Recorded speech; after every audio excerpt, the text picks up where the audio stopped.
नमस्कार, मैं हूं पीयूष बड़ी अवस्थी। आप देख रहे हैं इंडिया जंक्शन। उत्तर प्रदेश की राजनीति की चर्चा पूरे भारत में होती है। उत्तर प्रदेश में जो लिखा जाता है वो पूरे भारत में पढ़ा जाता है। ये हम क्यों कह रहे हैं? दरअसल मायावती का सोशल मीडिया अकाउंट एक्स इस समय बढ़ चढ़कर काम कर रहा है। हर मुद्दे पर मायावती बड़ी बेबाक तरीके से पेश आ रही है। इस बार भी मायावती ने अपने सोशल मीडिया अकाउंट एक्स पर 3 ट्वीट के जरिए राहुल को क्यों ले लिया है निशाने पर? क्या है इन 3 ट्वीट के असली मायने? देखिए इंडिया जंक्शन की स्पेशल रिपोर्ट। 3 ट्वीट खुल गई पोल। लोकसभा चुनाव में जहां एक तरफ एनडीए गठबंधन ने अपनी ताकत दिखाई तो इंडिया गठबंधन ने जयंत चौधरी जैसे बड़े नेता से हाथ धोया और जयंत चौधरी एनडीए के खाते में चले गए। ऐसे में रही सही कसर जो बची हुई थी वो राहुल गांधी और अखिलेश यादव ने एक साथ आकर पूरी कर दी। मायावती अलग थलग पड़ गईं और मायावती ने अकेले ही चुनाव लड़ने की घोषणा कर डाली थी। परिणाम आए और मायावती का दलित वोटर या तो एनडीए में शिफ्ट हो गया या तो इंडिया गठबंधन में छटक कर चला गया। सबसे बड़ी बात यह रही कि नगीना से नवनियुक्त सांसद चंद्रशेखर आज़ाद की पार्टी आज़ाद समाज पार्टी में भी दलित वोटर्स का ध्रुवीकरण हुआ। ऐसे में लगातार आरक्षण के मामले को लेकर मायावती एक के बाद एक बयान सोशल मीडिया प्लेटफॉर्म पर जारी कर रही हैं। एक बार फिर मायावती ने आरक्षण की नीति को लेकर अपने सोशल मीडिया अकाउंट एक्स से एक के बाद एक धड़ाधड़ 3 ट्वीट्स कर डाले हैं। ये ट्वीट्स क्या बयां कर रहे हैं और केंद्र सरकार से लेकर प्रदेश सरकारों तक की मंशा के अलावा कांग्रेस पर भी प्रश्न चिन्ह लगा रहे हैं। ये सब कुछ आज की इस रिपोर्ट में हम आपको दिखाएंगे भी और बताएंगे भी। सबसे पहले आपके स्क्रीन पर चल रहे मायावती का पहला ट्वीट पढ़िए।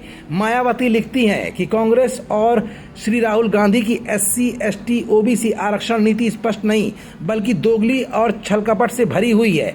अपने देश में इनके वोट्स के लिए यह आरक्षण का समर्थन व इसे 50% से ऊपर बढ़ाने की वकालत तथा विदेश में जाकर इनके आरक्षण को खत्म करने की बात करते हैं। उनके इस दोहरे मापदंड से लोग सचेत रहें। अपने दूसरे ट्वीट में माया ने केंद्र की पूर्ववर्ती कांग्रेस सरकार को भी हिलाया है। दूसरे ट्वीट में मायावती ने लिखा और ये भी कहा कि ये सच है कि केंद्र में इनकी सरकार ने OBC आरक्षण संबंधी मंडल कमीशन रिपोर्ट लागू नहीं की थी। साथ ही BSP के संघर्ष SC ST के पदोन्नति में आरक्षण को प्रभावी बनाने के लिए संसद में लाए गए संविधान संशोधन बिल को भी कांग्रेस ने पास नहीं होने दिया, जो अभी तक लंबित पड़ा हुआ है। माया यही नहीं रुकी। अपने तीसरे ट्वीट में तो मायावती ने कांग्रेस को पूरी तरह से झकझोर कर ही रख दिया। माया ने आगे लिखा, ना ही तो इस मामले में इनकी यानी कि कांग्रेस की केंद्र सरकार ने माननीय कोर्ट में सही से पैरवी की थी। इस आरक्षण विरोधी कांग्रेस व अन्य पार्टियों से भी लोग सजग रहें। साथ ही केंद्र में रही कांग्रेस की सरकार द्वारा जातीय जनगणना नहीं कराना और अब सत्ता से बाहर होने पर आवाज उठाना, ये सब ढोंग नहीं तो और क्या है।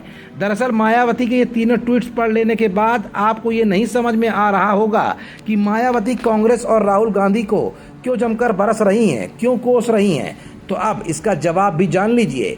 दरअसल मध्य उत्तर प्रदेश में दलित वोटरों की संख्या अच्छी खासी है, जिसको लेकर अमेठी और रायबरेली में कांग्रेस को अच्छे खासे वोट लोकसभा चुनाव 2024 में दलित समुदाय से ही मिले थे, जो मायावती की हैरानी और बेचैनी को बढ़ा रहे थे।